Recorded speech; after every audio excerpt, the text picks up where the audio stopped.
Hey everyone, thanks for watching. Matt Thomas here. I want to talk to you about cross-curricular instruction, or I'll refer to as CCI, just so I don't have to keep saying cross-curricular instruction.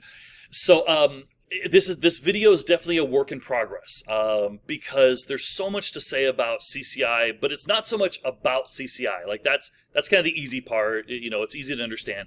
But why it's effective, why it works. So let me tell you how this video came to be about. So I was doing two different types of research. One, I was researching whether CCI was effective based on neuroscience, right? Just because an educational strategy is supposed to work, like, hey, do this, it works. It's like, really? Where's your proof? I don't know, it works for me. How do you know it worked? Like, where's the scientific proof or support that it lines up with how the brain learns? Like, that's how I look at educational strategies. And so I was researching whether CCI was effective, whether it lined up with the brain.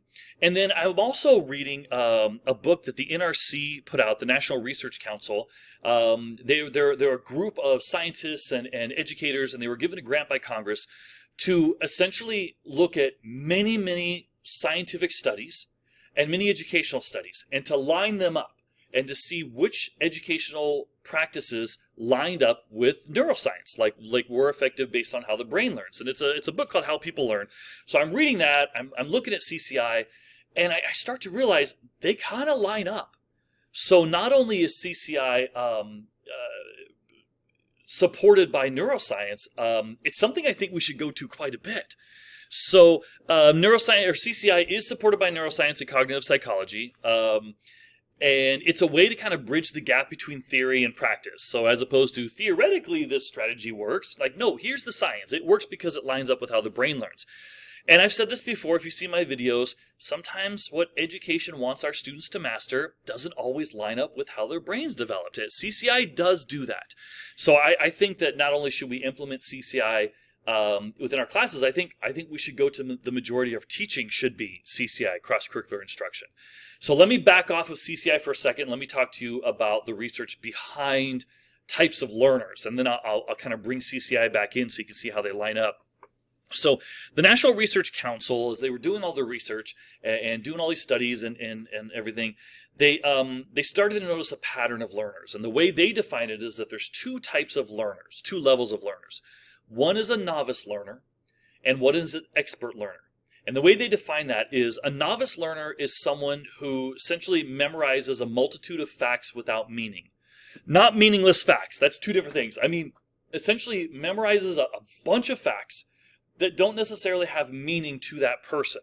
An example may be if I'm an English teacher and I'm giving a vocab test, right? Every Monday I give 20 vocab words to my students. I have them write the definition down. I have them write a sentence so they can know it in context, and then I give them a vocab test at the end of, on Friday. And then next Monday I repeat the same thing. So I'm essentially teaching a bunch of definitions without meaning to the students. And over the year, I've introduced 400 new words, but do they really understand it in not only context, but do they really have meaning, right, to the students? Can they actually use them and understand when to use them in multiple situations throughout multiple disciplines, throughout multiple subjects? And so the NRC said that many curriculum fail to support learning with understanding because they present too many disconnected facts in too short of a time. So that's how they define novice learners. And school's very good at times developing novice learners. Like, here's a bunch of facts to memorize, and even if they don't necessarily make meaning, you can't make meaning of it, just know all these facts. And then what they do is they define expert learners. An expert learner is someone who is able to apply concepts throughout multiple disciplines, multiple subjects. So you learn fewer facts, but the facts that you learn are very meaningful. And you learn concepts of why things are done and how things are done and when you apply them. And then you will be able to use those across different disciplines. So an example that kind of popped in my head was, I think of English storytelling. So as an English teacher, right, we talk about elements of storytelling.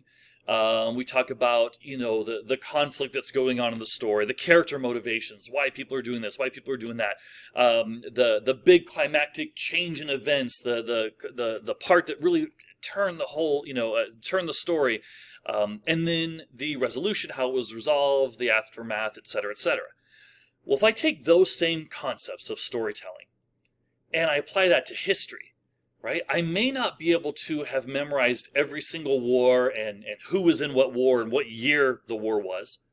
But if I can look at an independent war that I have no knowledge about and go, all right, so who are the characters? Where's their motivations? What's the conflict? Right? Where's that big climactic event in the war that really kind of turned it from one to the other? Like where's that big change? When did that happen? How was it resolved? What's the aftermath? So I can take that concept of English storytelling and apply it to a war that I've never even heard about, right? And I should be able to make meaning of that war very well. So there's just a simple explanation of how I can use English storytelling in history. So essentially, we as educators want to create learners who can implement a few important concepts into multiple scenarios, multiple circumstances, situations, subjects, whatever we want to call it. And schools need to develop ways to link classroom learning to other aspects of students' lives. There was a study that the NRC had analyzed, and it was called the American Revolution Study.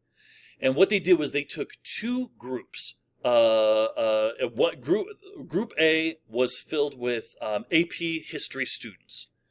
Group B was made up of historians, expert history historians. So I said that wrong. Sorry, expert historians, right? So history experts that worked in the history field. The history experts it wasn't just American history, it was Asian history, it was multiple different types of history experts. Some had no knowledge really of the American Revolution, etc. And so when they gave both groups a standardized test, like a fact recall test, basically essentially testing multiple facts about the American Revolution, the AP history students outperformed many of the history experts on this standardized test. But when the groups were given history documents, American Revolution historical documents to analyze, when they were both given documents to analyze, the history experts far outperformed the AP students because they were able to apply, the when, why, what, elements of war, etc. They were able to make meaning of these historical documents, even if they had really not much experience with the American Revolution, right? Even the Asian history expert was able to make meaning of these documents far greater than the AP history students, because the AP history students had learned a bunch of facts but weren't able to apply it to create meaning. And so the thing about experts, again, experts will maybe have memorized fewer facts without meaning to them, like taking the facts that they can make meaning out of and apply it to concepts, where they can apply those concepts to multiple subjects. But experts still do need facts, right? We can't just stop teaching facts, right? Not at all. Experts need to have facts. Experts have acquired a great deal of content knowledge that's organized in a way that reflects a deep understanding of their subject matter, right? They still have to specialize. They still have to know these facts that apply to what they're specializing in. Experts notice features and meaningful patterns of information that are not noticed by novices. So essentially, we need to build on those concepts so that our students can apply the facts that they've learned, not just them just knowing a bunch of facts. We have to build on those concepts so they can apply those facts. So how do we do this? Let's bring back CCI. So cross-curricular instruction, it's not just two teachers taking turns teaching, but rather two or more classes focusing and reinforcing specific concepts that can be applied throughout the learning process. Essentially, teaching around a few main concepts and finding multiple opportunities to apply them to demonstrate mastery. If we can teach concepts that will allow students to transfer their learning from one problem to another within a course, or from one year to another, or between school and home, or from school to the workplace, if we can teach concepts that will allow students to apply all of that, that allows them to be one step closer to an expert learner. So let's see this applied in reality. So Mr. Paulson and I have done cross-curricular instruction for quite a few years now. We usually take at least 4 units a year and kind of co-teach, cross-curricular instruction. We do that with them, 4 units a year. And the students really enjoy it. But here's how we do it. So we just did one where Mr. Paulson teaches a migration unit in his geography classes, human geography class. And he talks to the students about, why people migrate from one place to another, and like the push-pull factors. That's the phrase he uses. What is pushing people away from a certain area or pulling them to another area? And so in my class, we do biography interviews and writing. And so what I'll do is I'll ask the students to interview someone in their life who has moved from one place to another, tying in with Mr. Paulson's migration unit. And so they have to interview them about why they moved, what pushed them away from wherever they were, and why they moved to a place, what pulled them to whatever new area. So I refer to the push-pull factors quite a bit. And now, so I'm teaching that concept, I'm reinforcing that concept of push-pull factor. And I can't just stop there, right? So now what I can do is I can use that push-pull factor when I talk about character analysis. What's motivating that character? Why is the character being pushed into that? Or why is the character being pulled? What's influencing that character? It can be applied to history. I mentioned the war example before. It can be applied to personal experiences. So why one job over the other? Why move to this place? Why make that decision? What's pushing you away? Why do you feel there's a change that needs to be made? Or what's pulling you to that new opportunity?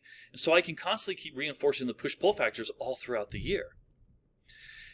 And so if we take a step back and let's look at that, that's English and history, right? If we look at like science, how can we apply science in here? So it's a very fair point can be made sometimes, like, hey, you're an English teacher, you teach writing, right? That's part of your job. I'm a science teacher. I don't necessarily think it's my job to teach students how to write. Why should I do a lot of writing in my science classes? Not that people think that, but just for an example to show how I can apply this. So I would say, like, yeah, I'm the English teacher. Let me teach these students how to formulate arguments and how to make an argument, how to support it, how to make a claim and support it, et cetera, et cetera. Let me show them how to do that properly. What I can't do, however, is I can't show them how to use the science terms, right? The terms that science teachers know, because I don't know those terms. The terms and the concepts that science teachers know, I can't teach them how to apply those concepts into an argumentative writing or trying to write for support, right? To support a hypothesis. I can't show them how to do that because I don't know the terms. So this is where science teachers would have an opportunity to take their specific vocab, right? Science vocab, and give the students an opportunity to apply argumentative writing or support writing, right? Using those science terms, being able to apply those science terms within their writing. And so I was looking at the scientific method the other day, and I'm like, this kind of lines up with how we do paragraph writing. So I wrote this down, and kind of bear with me as I make these connections. But so in the scientific method, right, the first step is to make an observation. And in English, we make a prediction or theory. Number 2 is form a hypothesis. In English, we would make a claim or an assertion. Number 3, test and collect data or research. In English, we find quotes or examples. Number 4, examine the results. In English, we explain how the evidence supports the claim. Number 5, draw conclusions. In English, we explain significance or long-term impact. And number 6, report the results. And in English, we write the essay. And so lining up, it kind of lines up exactly how, good paragraph writing should be, right? In English class or in high school, we call it axes, paragraph writing, assertion or make a claim, example, explanation, significance. It kind of lines up with that scientific method. So now science teachers have an opportunity to say, hey, here's our science vocab. I'm going to ask you guys to apply our science vocab into paragraph writing, which you already know how to do. So give them that opportunity to kind of bridge that gap there, take those concepts. So essentially, we as educators, maybe we still teach our facts that we have to have, right? Expert learners have to have facts, but maybe not as many facts, and bring in more concepts that we can teach throughout disciplines. So before you say this, like, Matt, okay, cool, I get it, I understand it, all right. But isn't our success as teachers generally based on test results that focus on the memorization of a multitude of facts? Yes, very fair point. And as you've said in your previous video about reading and writing, aren't most standardized tests given in a way that's foreign to the student's brain, reading and writing, and therefore not always an accurate measure of what a student really knows? Yes, again, fair point. So because of the importance of these standardized tests, this is what the NRC has said, that teachers are put in a bind if they're asked to teach for deep conceptual understanding, but in doing so, produces students who perform more poorly on these standardized tests. Unless new assessment tools are aligned with new approaches to teaching, the latter are unlikely to muster support among schools and their constituent parents. So, CCI is supported by science. It will create expert learners. But we also have, the institute or the format of education, right? That's been established and developed. So here's what I would suggest. I would suggest we adjust and adapt. And here and there, we start implementing some cross-curricular instruction with our colleagues. So Mr. Paulson and I do 4 lessons a year, and we've done that for a long time. I would suggest that you find a teacher that you're comfortable with, right? We're starting this out, right? Find a teacher that you're comfortable with and say, hey, let's look at our standards. Let's look at what we each need to teach. And let's look at if we can take a unit where we can line up concepts, like a few concepts that we can each teach in the classes that can line up with each other. And then I would do that once a semester, twice a semester, like work your way up. It doesn't have to be 4 a semester. Start with 1 a semester, even 1 a year, right? Just to try it out. And then when you feel comfortable with those units, maybe ask another class, like, hey, math, we've got these units that we're doing. Is there something that we can bring you in on? Right? And try it that way. Try to teach these concepts. It gives us a chance to incorporate CCI while still, teaching these multitude of facts that we're asked to teach. So I'm going to stop it there. There's so much more. And thanks for listening to this. Essentially, bottom line is cross-curricular instruction gives opportunities to our students to essentially practice the concepts that we teach them through multiple of subjects and allow them to really truly master those concepts. Thank you so much for watching. Bye-bye.